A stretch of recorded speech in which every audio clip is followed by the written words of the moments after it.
Good morning everyone, welcome to knowledge account. আজকে তোমাদের static জিকের দিন। আমাদের সেট নাম্বার 14 হবে। আমরা 60টা গুরুত্বপূর্ণ স্ট্যাটিক জিকের প্রশ্ন দেখব, এমসিকিউ দেখব, আর তার সাথে সাথে আরো 100টা মতো এক্সট্রা জিকে এখানে দেখব। প্রথম থেকে শেষ পর্যন্ত মন দিয়ে দেখো, একটা খাতা পেন নিয়ে বসবে, অনেক কিছু জিনিস এখানে জানার আছে। তোমরা WBP, KP, clerkship, SSC, railway যাই পরীক্ষা দাও না কেন, এই স্ট্যাটিক জিকেগুলো ফলো করতে পারো। আমাদের নতুন চ্যানেল পুলিশ পরীক্ষার জন্য কেএস স্টাডি, এটা তোমরা ফলো করতে পারো। আমি এই ভিডিওর কমেন্ট বক্সে লিঙ্কটা পিন করে রেখেছি। ওখানে তোমাদের কিন্তু টপিক ওয়াইজ স্ট্যাটিক জিকের ক্লাস চলছে। অলরেডি 26টা টপিক আমি স্ট্যাটিক জিকের ওখানে করে দিয়েছি। তোমরা আমাদের টেলিগ্রাম চ্যানেলেও জয়েন করে রাখো, ওখানে সবকটা লিঙ্ক শেয়ার করা আছে। আর আজকে সন্ধ্যাবেলা 6টার সময় তোমাদের রয়েছে 200 জিকে ম্যারাথন ক্লাস। কেউ ভুলবে না, আমি এই লিঙ্কটাও এই ভিডিওর কমেন্ট বক্সে পিন করে দিয়েছি। তোমরা ওখান থেকে ক্লাসে জয়েন করে নিও নির্দিষ্ট সময়, যেখানে ইতিহাস, ভূগোল, সংবিধান, বিজ্ঞান, কারেন্ট অ্যাফেয়ার্স, স্ট্যাটিক জিকে সব মিলিয়ে তোমাদের 200টা জিকে ম্যারাথন হবে আজকে লাইভ। আর আগামীকালের যে মক টেস্ট, সেটার টাইমিংটা তোমাদের এখনো ঠিক হয়নি। টেলিগ্রামে পোল চলছে। তোমরা কখন মক টেস্টটা দিতে চাও অবশ্যই টেলিগ্রামে গিয়ে পোলে ভোট দিয়ে আমাদেরকে জানাও। তোমাদের আজকে সন্ধ্যাবেলা 8 PM টাইমটা ডিসক্লোজ করা হবে, অর্থাৎ কখন তোমাদের পরীক্ষা হচ্ছে ডাব্লিউবিপি বা পিএসসির এই ফ্রি মক টেস্ট। আগামীকাল আজকে সন্ধ্যাবেলা 8টার সময় তোমরা সবাই জানতে পারবে। 8টার আগে যে পোলে ভোট দেওয়ার দিয়ে দাও কিন্তু, কেমন? টেলিগ্রামের লিঙ্ক ডেসক্রিপশন বক্সে আছে, ওখান থেকে গিয়ে জয়েন করে নিও, অথবা সার্চ করে নিও টেলিগ্রামে গিয়ে নলেজ অ্যাকাউন্ট। প্রথম প্রশ্নটাই খুব ভালো আর গুরুত্বপূর্ণ একটা প্রশ্ন। দেখো, নিচের কোনটি সৈরন্ধ্রী বনম নামে পরিচিত? এটা এসএসসিতে তোমাদের একটা এসেছিল, ঠিক আছে? সৈরন্ধ্রী বনম নামে পরিচিত আমাদের সাইলেন্ট ভ্যালি জাতীয় উদ্যান। Very very important. দেখো, সাইলেন্ট ভ্যালি জাতীয় উদ্যানটা কোথায় রয়েছে? আমাদের কেরালাতে রয়েছে। এর পাশ দিয়ে বয়ে গেছে কোন নদী? কুথি নদী। আর কেরালার আরো যেসব জাতীয় উদ্যানগুলো রয়েছে সেগুলো হচ্ছে তোমার Anamudi Shola National Park, Eravikulam National Park, Mathikettan Shola National Park, Pampadum Shola National Park, Periyar National Park. Next, পুতুল নাচ শিল্পটি ভারতের কোন রাজ্যের অন্তর্গত? পুতুল নাচ শিল্পটি ভারতের পশ্চিমবঙ্গের অন্তর্গত। এবং আমরা পশ্চিমবঙ্গের এটা ছাড়াও কিছু হস্তশিল্পগুলো একবার দেখে রাখি। টেরাকোটা তোমার বিষ্ণুপুরে খুব বিখ্যাত, ডোকরা দরিয়াপুর, মাদুর সবং, ছৌমুখোস চরিদাগ্রাম। এগুলো ইম্পর্টেন্ট, ভালো করে মনে রাখবে। তারপরে নিম্নলিখিত আন্তর্জাতিক সীমানার মধ্যে কোনটি বৃহত্তম? দেখো, এখানে যে কটা দেওয়া আছে তার মধ্যে দীর্ঘতম তোমাকে কোনটা জিজ্ঞাসা করা হয়েছে। দীর্ঘতম সীমানা সবসময় ভারতের সাথে বাংলাদেশের, আর ভারতের সাথে আফগানিস্তানের সীমানা যেটা ডুরান্ড লাইন, সেটা সব থেকে কম। দেখো, এখানে আফগানিস্তানের সাথে সব থেকে কম 106 কিলোমিটার মাত্র, লাদাখের সাথে জুড়ে রয়েছে, টাচ করে রয়েছে। আর বাংলাদেশেরটা হচ্ছে সব থেকে বেশি, 4096.7 কিলোমিটার। নেক্সট চলে আসবো, মানুষ একটি সামাজিক প্রাণী, এটা কে বলেছেন? মানুষ একটি সামাজিক প্রাণী, এটা বলেছেন অ্যারিস্টটল। অ্যারিস্টটল নিয়েও তোমাদের প্রচুর প্রশ্ন আসে। দেখো, যেমন আলেকজান্ডারের গৃহশিক্ষক ছিলেন অ্যারিস্টটল। অ্যারিস্টটলকে বলা হয় প্রাণীবিদ্যার জনক, তাকে জীববিজ্ঞানেরও জনক বলা হয় অ্যারিস্টটলকে। আর যদি বলে উদ্ভিদবিদ্যার জনককে, এর পাশাপাশি আমাদের সবসময় এগুলো মনে রাখা উচিত, তা না হলে গুলিয়ে যায়। প্রাণীবিদ্যার জনক অ্যারিস্টটল, জীববিজ্ঞানের জনক অ্যারিস্টটল। কিন্তু উদ্ভিদবিদ্যার জনক থিওফ্রাস্টাসকে বলে, রসায়নের জনক বলে অ্যান্টোইন ল্যাভয়েসিয়ারকে, পদার্থবিজ্ঞানের জনক বলা হয় গ্যালিলিও গ্যালিলিকে, জেনেটিক্সের জনক বলা হয় মেন্ডেলকে, দ্বিপদ নামকরণের জনক বলা হয় ক্যারোলিয়াস লিনিয়াসকে। নেক্সট প্রশ্নে যাওয়ার আগে সবাইকে বলবো, এই রকমভাবে প্র্যাকটিস ছাড়াও তোমরা যদি ডাব্লিউবিপি, কেপি যারা প্রিপারেশন নিচ্ছ, তারা যদি প্রত্যেকটা টপিক এরকমভাবে প্রত্যেকটা সাবজেক্টের প্রত্যেকটা chapter topic wise conceptual class, তার সাথে এমসিকিউ লাইভে করতে চাও, এবং পরবর্তী ক্ষেত্রে সেটা রেকর্ডেড বারবার দেখতে চাও, আর পিডিএফ নিজেদের ফোনে ডাউনলোড করতে চাও, এবং 500+ মক টেস্ট প্রত্যেকটা টপিকের ওপরে, প্রত্যেকটা চ্যাপ্টারের ওপরে, তোমাদের এই পরিবর্তন ব্যাচে এগুলো সবকটা রয়েছে। এর জন্য তোমরা এই নাম্বারটাতে যোগাযোগ করে নাও, ফোন অথবা হোয়াটসঅ্যাপ করে নিও। এছাড়াও ডাব্লিউবিপিএসসি ক্লার্কশিপের প্রিলিয়ার মেনের জন্য তোমাদের ইন্টিগ্রেটেড ব্যাচ রয়েছে, যেখানে A to Z ক্লার্কশিপের প্রিপারেশন চলছে। এর জন্য তোমরা এই নাম্বারে যোগাযোগ করতে পারো। নেক্সট কোয়েশ্চেন, সুবর্ণরেখা পশ্চিমবঙ্গের কোন জেলা দিয়ে প্রবেশ করেছে? সুবর্ণরেখা এটা প্রবেশ করেছে ঝাড়গ্রামের মধ্যে দিয়ে। দেখো, এর উৎস হচ্ছে ঝাড়খণ্ডের রাঁচি, সুবর্ণরেখা নদী। আর মিলনস্থল উড়িষ্যার তালসারির কাছে মিশেছে এটা বঙ্গোপসাগরে গিয়ে। আর তীরবর্তী শহর যদি দেখি, সুবর্ণরেখার তীরে রয়েছে রাঁচি, চন্দিল, জামশেদপুর খুব ইম্পর্টেন্ট, ঘাটশিলা খুব ইম্পর্টেন্ট, গোপীবল্লভপুর, জলেশ্বর এগুলো রয়েছে। আর এর ডান তীরের উপনদী হচ্ছে তোমার খড়কাই, বাম তীরের উপনদী দুলাং নদী। Next, zero point. জিরো পয়েন্টটি নিম্নলিখিত কোন দুটি দেশের আন্তর্জাতিক সীমানাকে বোঝায়? দেখো, জিরো পয়েন্ট বলতে বোঝায় পাকিস্তান আর আফগানিস্তানের আন্তর্জাতিক সীমান্তকে। ইউরোপীয় ইউনিয়নের নিম্নলিখিত দেশগুলির মধ্যে কোনটি একক মুদ্রা ইউরো গ্রহণ করেনি? মুদ্রা ইউরো গ্রহণ করেনি ইউরোপীয় ইউনিয়নের মধ্যে ডেনমার্ক। ফল সংক্রান্ত বিদ্যাকে কি বলা হয়? ফল সংক্রান্ত বিদ্যাকে আমরা বলি পোমোলজি। গ্রাফোলজি শাখা নামক শাখাটিতে কি নিয়ে গবেষণা করা হয়? দেখো, এগুলো সবকটাই তোমাদের টপিক ওয়াইজ কিন্তু আমাদের নতুন যে চ্যানেল KH স্টাডি, যার লিঙ্ক আমি এই ভিডিওর কমেন্ট বক্সে পিন করে রেখেছি, ওখানে তোমাদের করা হয়েছে। প্রায় 26টা টপিক অলরেডি হয়ে গেছে। সকাল 7টার সময় তোমাদের ওখানে ক্লাস চলছে, কেমন? তো এখানে আমাদের হয়ে যাবে হাতের লেখা। দেখো, হাতের লেখা নিয়ে যেখানে গবেষণা করা হয় বা হাতের লেখা সংক্রান্ত যে বিদ্যা, সেটাকে আমরা বলি গ্রাফোলজি। তারপরে হাড়ের চিকিৎসা সম্পর্কিত বিদ্যাকে কি বলা হয়? যেখানে হাড় নিয়ে চিকিৎসা করা হয় সেই সম্পর্কিত বিদ্যাকে আমরা বলি অস্টিওলজি। তারপরে কোন দেশকে হারমিট কিংডম বলা হয়? হারমিট কিংডম কোন দেশকে বলে? উত্তর কোরিয়াকে বলা হয় হারমিট কিংডম। ভারতের কোন শহরকে প্রাচ্যের রোম বলা হয়? দেখো, প্রাচ্যের রোম আমরা কোন শহরকে বলি? ম্যাঙ্গালোরকে বলি প্রাচ্যের রোম। ভারতের ব্যাংকিং এর আঁতুড়ঘর বলা হয় ম্যাঙ্গালোরকে। কর্ণাটকের প্রবেশদ্বার বলা হয় এই ম্যাঙ্গালোরকে। আর প্রাচ্যের রোম বলা হয়। তারপরে দক্ষিণ ভারতের পেট্রোকেমিক্যাল রাজধানী বলা হয়, ভারতের আইসক্রিম রাজধানী বলা হয়, পশ্চিমের উপকূলের গহনা বলা হয়, রন্ধন প্রণালীর শহর বা সিটি অফ কুইসিন্স বলা হয়। এগুলো আগের দিনেই তোমাদের করানো হয়েছে KH স্টাডিতে। যারা যারা ওগুলো ফলো করছো না, অবশ্যই আমি সবাইকে বলবো ফলো করতে, কেননা এইভাবে তোমাদের সম্পূর্ণ ফ্রিতে এত সুন্দর টপিক ওয়াইজ ক্লাস তোমরা KH স্টাডি ছাড়া আর কোথাও পাবে না। সিরকি জলপ্রপাত নিচের কোন রাজ্যে অবস্থিত? সিরকি জলপ্রপাত। সিরকি জলপ্রপাত তোমাদের রয়েছে অরুণাচল প্রদেশে। এটা অরুণাচল প্রদেশের পাসিঘাট থেকে প্রায় 10 কিলোমিটার দূরে অবস্থিত। তারপরে হোগেনাক্কাল জলপ্রপাত কোন রাজ্যে রয়েছে? হোগেনাক্কাল জলপ্রপাত এটা রয়েছে তোমার তামিলনাড়ুতে। হোগেনাক্কাল জলপ্রপাত তামিলনাড়ু রাজ্যের ধর্মপুরী জেলাতে রয়েছে। এটি কাবেরী নদীর উপর গঠিত হয়। তারপরে নিচের কোন জোড়াটি সঠিকভাবে মিলছে না? এর মধ্যে সঠিকভাবে মিলছে না কোনটা? দেখো, যোগ জলপ্রপাত কৃষ্ণ, এইটা আমাদের ঠিকঠাক নয়। বাদবাকি শিবসমুদ্রম জলপ্রপাত কাবেরী, চুলিয়া জলপ্রপাত চম্বল, ধুন্ধর জলপ্রপাত নর্মদা। ভারত আর আফগানিস্তানের মধ্যে আন্তর্জাতিক সীমারেখা কোনটা? একটু আগেই তোমাদের সাথে আমি আলোচনা করেছি, ভারত আর আফগানিস্তানের সাথে সব থেকে কম আন্তর্জাতিক সীমানা রয়েছে আমাদের ভারতে, সেটা হচ্ছে ডুরান্ড লাইন। প্রথম কোন সঙ্গীত শিল্পী ভারতরত্ন সম্মান পেয়েছিলেন? সঙ্গীত শিল্পীর কথা বলা হয়েছে, কোন সঙ্গীত শিল্পী ভারতরত্ন পুরস্কার পান প্রথম? MS সুব্বালক্ষ্মী। MS সুব্বালক্ষ্মী 16ই সেপ্টেম্বর 1916 থেকে 11ই ডিসেম্বর থেকে 2004। ঠিক আছে। কর্ণাটকী শাস্ত্রীয় সঙ্গীতের ইনি বিশিষ্ট সঙ্গীত শিল্পী ছিলেন। ইনি ভারতীয় সঙ্গীতকে পৃথিবীর বিভিন্ন দেশে প্রচার আর প্রসার করার ক্ষেত্রে গুরুত্বপূর্ণ ভূমিকা নিয়েছিলেন। 1998 সালে ভারত সরকার তাকে ভারতের শ্রেষ্ঠ পুরস্কার ভারতরত্ন পুরস্কারে সম্মানিত করেছিল। তারপরে ভারতের কৃষি শুমারি বা এগ্রিকালচারাল সেন্সাস কত বছর ছাড়া ছাড়া হয়? ভারতের কৃষি শুমারি এগ্রিকালচারাল সেন্সাস এটা হয় 5 বছর ছাড়া ছাড়া। গোলকোন্ডা দুর্গটি কোন রাজ্যে অবস্থিত? গোলকোন্ডা দুর্গ এটা রয়েছে তোমার কোথায়? তেলেঙ্গানাতে।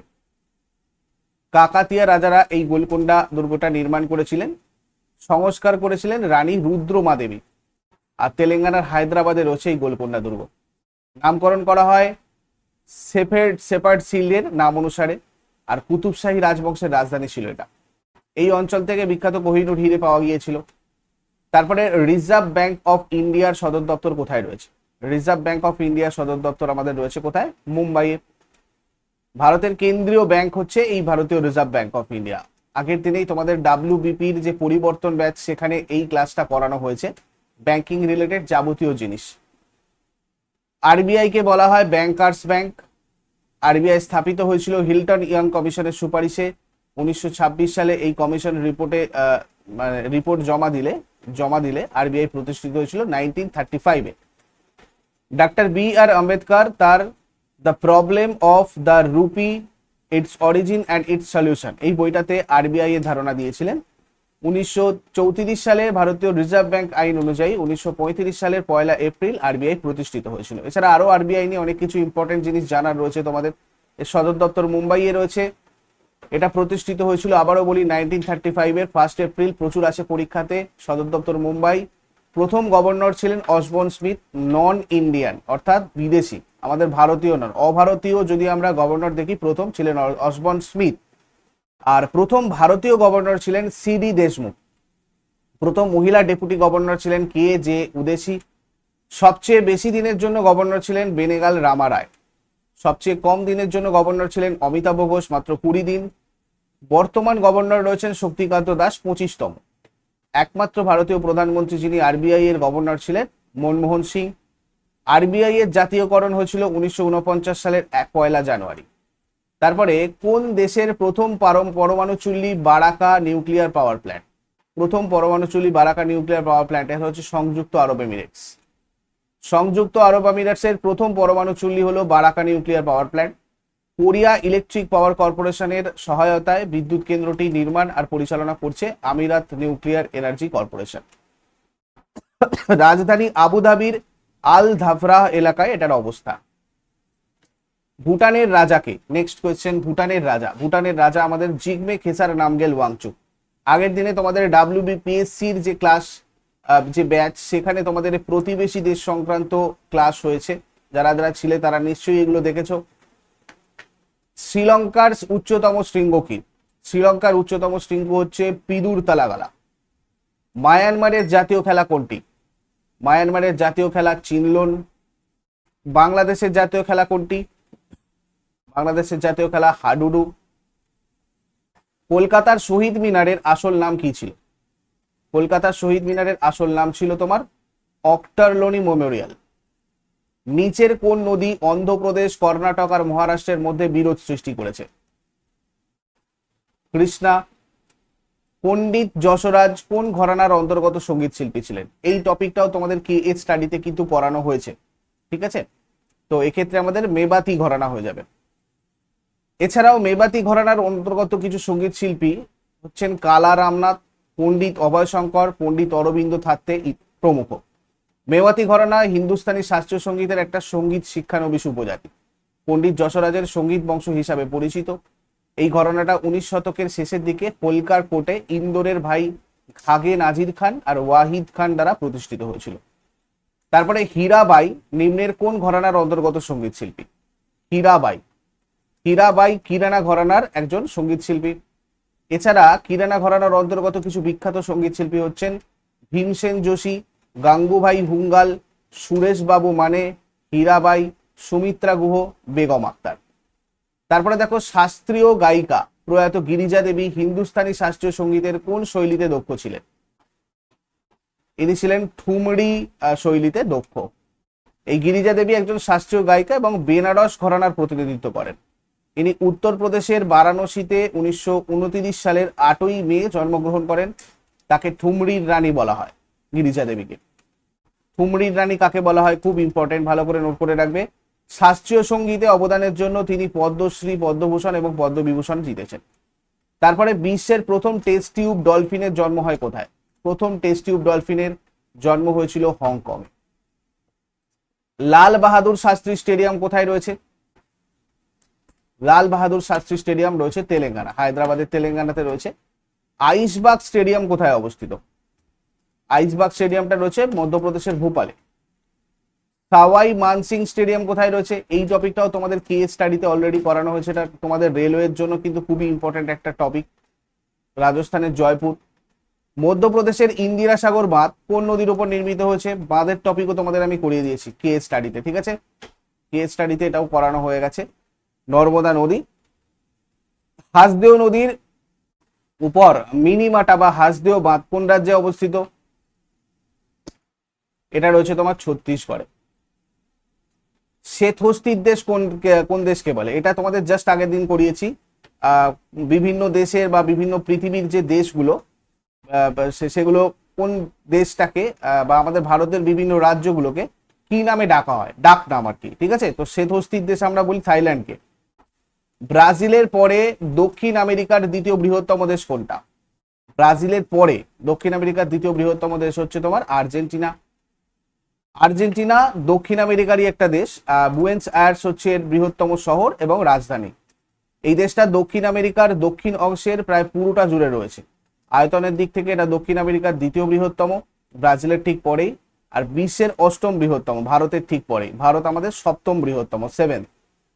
নেক্সট হচ্ছে মাই ডিয়ার কুত্তিচাতান চলচ্চিত্রটি সম্পর্কে নিচের কোনটি সঠিক?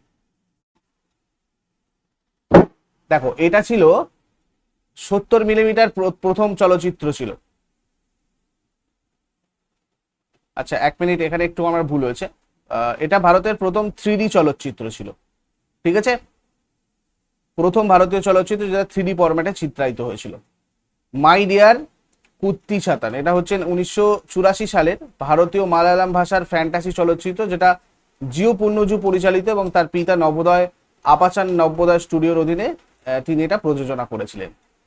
নিম্নলিখিত কোন ধরনের চাষ ইন্দোনেশিয়াতে লাদং নামে পরিচিত? ইন্দোনেশিয়াতে লাদং নামে পরিচিত কোনটা? Shifting cultivation. Slash and burn agriculture বা শিফটিং কাল্টিভেশন। মেক্সিকো আর মধ্য আমেরিকাতে মিল্পা নামে পরিচিত, ভেনেজুয়েলাতে কানুকো, ব্রাজিলে রোকা, মানে আমাদের যেটা ঝুম চাষ হয়, স্থানান্তরিত যে চাষ, সেটার কথা বলা হচ্ছে। মধ্য আফ্রিকাতে মাসোল, ইন্দোনেশিয়াতে লাদং, ভিয়েতনামে রে, এইসব নামে পরিচিত। নিচের কোন শিপইয়ার্ড যুদ্ধজাহাজ তৈরি করে? যুদ্ধজাহাজ কোন শিপইয়ার্ড তৈরি করে? মাজাগাঁও ডক। ভারতের কোন শহরে বিশ্বের প্রায় 90% ছোট হীরা কাটিং আর পালিশ করা হয়? প্রায় 90% ছোট হীরা কাটিং আর পালিশ করা হয় কোথায়? সুরাটে। কালবেলিয়ান একটি নৃত্য শৈলী যেটা কোন রাজ্যে একই নামের উপজাতি দ্বারা পরিবেশিত হয়? দেখো, কালবেলিয়া যেটা, এটা হচ্ছে তোমার রাজস্থানের একটা নৃত্য শৈলী, যেটা এই কালবেলিয়া উপজাতি দ্বারাই পরিবেশিত হয়। কালবেলিয়া হলো রাজস্থানের একটা নৃত্য, আর এই কালবেলিয়া নামে উপজাতি এটা পরিবেশন করে। তারপরে হচ্ছে তেরতালি। তেরতালি মধ্যপ্রদেশের লোকনৃত্য, এটা কোন উপজাতি দ্বারা পরিবেশিত হয়? তেরতালি কামার উপজাতি দ্বারা পরিবেশিত হয়। এই তেরতালি নৃত্য ভারতের মধ্যপ্রদেশ রাজ্য থেকে উদ্ভূত হয়েছিল, আর এটা সুন্দর পশ্চিমা লোকনৃত্যটা মূলত কামার উপজাতিদের দ্বারা হয়, ঠিক আছে? কামার। বঙ্গভবন কোথায় রয়েছে? এই টপিকটাও তোমাদের কেস স্টাডিতে করানো হয়েছে। পৃথিবীর বিখ্যাত যে স্থাপত্য মানে ভবনগুলো, বঙ্গভবন এটা হচ্ছে ঢাকা বা বাংলাদেশে রয়েছে। এটা রাষ্ট্রপতির সরকারি বাসভবন, বাংলাদেশের রাষ্ট্রপতির সরকারি বাসভবন। তোমাদের কাছে হোমওয়ার্ক থাকলো, আমাদের ভারতের যে রাষ্ট্রপতি তার যে বাসভবন সেটাকে আমরা কি বলি, কি নামে ডাকি, তার নাম কি? এটা আমাকে শেষকালে কমেন্ট বক্সে জানাও। নেক্সট, হেগিয়া সোফিয়া কোথায় রয়েছে? হেগিয়া সোফিয়া, হেগিয়া সোফিয়া রয়েছে তোমার তুরস্কর ইস্তানবুলে। এটা বর্তমানে একটা মিউজিয়াম, এটা একটা বিখ্যাত মসজিদ ছিল। শবরীমালা ভারতের কোন রাজ্যে অবস্থিত? দেখো, শবরীমালা, শবরীমালা হচ্ছে তোমার কেরালাতে রয়েছে। পেরিয়ার ব্যাঘ্র সংরক্ষণ কেন্দ্রে রয়েছে এটা। শবরীমালা হিন্দু তীর্থস্থান একটা। ভূমধ্যসাগরের আলোকস্তম্ভ কাকে বলা হয়? ভূমধ্যসাগরের আলোকস্তম্ভ আমরা বলি স্ট্রম্বোলি আগ্নেয়গিরিকে। স্ট্রম্বোলি ইতালির তিররেনীয় সাগরে রয়েছে, এটা একটা সক্রিয় আগ্নেয়গিরি, আর এটা ভূমধ্যসাগরের বাতিঘর হিসেবেও পরিচিত। প্রাচীন গ্রিক শাস্ত্রে এটাকে পবন দেবতার দ্বীপ বলা হয়। বিদ্রোহী নামক বিখ্যাত কবিতাটির স্রষ্টাকে? বিদ্রোহী নামক বিখ্যাত কবিতাটি কে করেছেন? কাজী নজরুল ইসলাম। এটা 1921 সালের ডিসেম্বরে কাজী নজরুল ইসলাম রচনা করেন, যখন আমাদের এখানে সশস্ত্র বিপ্লবী আন্দোলন চলছিল। 1922 সালে প্রথম প্রকাশিত হয়েছিল অগ্নিবীণা গ্রন্থে, যে বছর চৌরি চৌরার ঘটনা ঘটে। নিম্নলিখিত কোন দেশটিতে আন্তর্জাতিক ধান গবেষণা কেন্দ্র রয়েছে? আন্তর্জাতিক ধান গবেষণা কেন্দ্র রয়েছে কোথায়? ফিলিপিন্সে। কোন বছরে ময়ূরকে ভারতের জাতীয় পাখি ঘোষণা করা হয়? ময়ূরকে ভারতের জাতীয় পাখি ঘোষণা করা হয় 1963 সালে। কোন কোন রাজ্য সর্দার সরোবর প্রকল্প থেকে সরাসরি উপকৃত হয়েছিল? সর্দার সরোবর প্রকল্প থেকে সরাসরি উপকৃত হয়েছিল মধ্যপ্রদেশ, মহারাষ্ট্র, গুজরাট আর রাজস্থান। এই সর্দার সরোবর বাঁধ যেটা, এটা পৃথিবীর দ্বিতীয় বৃহত্তম নদী বাঁধ, যেটা নর্মদা নদীর উপরে ভারতের গুজরাটে সোনগড় নাবগাঁও অঞ্চলে নির্মিত হয়েছে। ভারতের 4টি অঙ্গরাজ্য মানে গুজরাট, মধ্যপ্রদেশ, মহারাষ্ট্র আর রাজস্থান এই বাঁধ থেকে সরবরাহকৃত জল আর বিদ্যুতের সুবিধা ভোগ করে। 1961 সালের 5ই এপ্রিল প্রধানমন্ত্রী প্রয়াত জওহরলাল নেহেরু কর্তৃক এই প্রকল্পের ভিত্তিপ্রস্তর স্থাপন করা হয়। ভদ্রা বন্যপ্রাণী অভয়ারণ্যটি নিম্নলিখিত কোন রাজ্যের একমাত্র হাতির সংরক্ষণ কেন্দ্র? কর্ণাটক। ভারতের কোন রাজ্যে লিপাক্ষী চিত্রকর্ম দেখা যায়? লিপাক্ষী চিত্রকর্ম এটা দেখা যায় অন্ধ্রপ্রদেশে। অন্ধ্রপ্রদেশের অনন্তপুর জেলায় দেখা যায় লিক্ষি চিত্রকর্ম, লিপাক্ষী অ্যাকচুয়ালি। ঠিক আছে। বিশ্বের বৃহত্তম মহাসাগর কোনটা? বিশ্বের বৃহত্তম মহাসাগর যদি আমরা দেখি তাহলে হয়ে যাবে প্রশান্ত মহাসাগর। এটা আমেরিকাকে এশিয়া আর অস্ট্রেলিয়া থেকে বিভক্ত করেছে। আর আটলান্টিক মহাসাগর আমেরিকাকে ইউরেশিয়া আর আফ্রিকা থেকে বিভক্ত করেছে। আর ভারত মহাসাগর দক্ষিণ এশিয়াকে ঘিরে রেখেছে এবং আফ্রিকা আর অস্ট্রেলিয়াকে বিভক্ত করেছে। তারপরে নিম্নলিখিত কোন মহাদেশের মধ্যে দিয়ে আমাজন নদী প্রবাহিত হয়েছে? আমাজন নদী কোথা দিয়ে প্রবাহিত হয়েছে? দক্ষিণ আমেরিকা দিয়ে। দাক্ষিণাত্য মালভূমি সাধারণত ড্যাশ দিকে ঢালু। কোন দিকে ঢালু দাক্ষিণাত্য মালভূমি? পূর্ব দিকে। বিহারি পুরস্কার কোন ক্ষেত্রে দেওয়া হয়? বিহারি পুরস্কারটা দেওয়া হয় সাহিত্যের ক্ষেত্রে। অস্কার অ্যাওয়ার্ড কোন ক্ষেত্রে দেওয়া হয়? অস্কার অ্যাওয়ার্ড দেওয়া হয় ফিল্মের ক্ষেত্রে। প্রথম পুরস্কারটা দেওয়া হয়েছিল 1929 সালে। আর Academy of Motion Picture Arts and Sciences এই পুরস্কারটা দিয়ে থাকে। তারপরে ওয়ার্ল্ড ওয়াইড ওয়েবের জনককে? ওয়ার্ল্ড ওয়াইড ওয়েবের জনক হচ্ছেন টিম বার্নার্স লি। তো এই পর্যন্তই ছিল আজকে তোমাদের স্ট্যাটিক জিকের ক্লাস। আজকে সন্ধ্যাবেলা 6টার সময় আবার সবার সাথে কথা হবে লাইভ তোমাদের 200 জিকে ম্যারাথন ক্লাসে। সবাই ওখানে জয়েন করে নিও। আমি লিঙ্ক তোমাদের এই ভিডিওর কমেন্ট বক্সে পিন করে রেখেছি, অথবা টেলিগ্রাম চ্যানেলে তোমাদের লিঙ্ক শেয়ার করা আছে। টেলিগ্রাম চ্যানেলে তোমরা এই কে স্টাডি চ্যানেল বা নলেজ অ্যাকাউন্টের সমস্ত ক্লাসের লিঙ্ক এখানে পেয়ে যাবে। তো সবাই টেলিগ্রাম চ্যানেলে যুক্ত হলেই তোমরা ওখান থেকে সবকিছু করতে পারবে। এইটা আজকে 6টার সময় আছে, এটার কথাই সবাইকে বলছিলাম। আর টাইমিংটার ব্যাপারে যেটা তোমাদের বললাম, আজকে 8টার সময় তোমাদেরকে আমি টেলিগ্রামে জানিয়ে দেবো আগামীকাল কখন ডাব্লিউবিপির ফুল লেন্থ মক টেস্ট হচ্ছে বা পিএসসি ক্লার্কশিপের ফুল লেন্থ মক টেস্ট হচ্ছে। Thank you so much, have a great day.